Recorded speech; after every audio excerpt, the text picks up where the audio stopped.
Kaskope. Abutan kami ng ulan dito sa sa Kulon. So bumili lang kami ng sana ng sapatos saka uniform ni Sangkay. So kaso pauwi na sana kami. Kanina pa kami tapos. Kaso inabutan kami ng malakas na ulan. Yan o. Kumikidlat pa. Baha. Binaha. So ayan mo mga Kaskope o. Baha na yung daanan. So maya pa tayo Sangkay pag tumila na yung ulan. So ito yung dala ni Sangkay o. Bumili siya ng slacks. Tapos dalawang damit na uniform niya. Tapos akin naman sapatos. So antay lang kami na na humupa yung ulan. Kasi ang lakas o.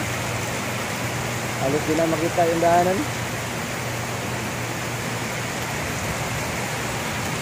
Ano muna kami. So ayan o. Medyo malalim na yung aapaw na yung tubig. So malakas pang hangin. Malakas pang hangin ano? Cebu ba ito? Cebu to, saan kayo? Samar?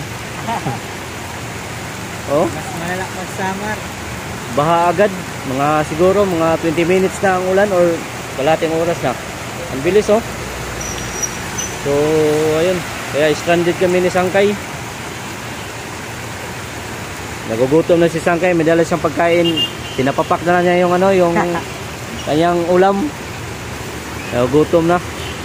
So nakauwi na sana kami kung kung humupa yung ulan. So, sumilong tuloy kami dito sa sa may ukay-ukay. Sumilong kami ni Sangkay.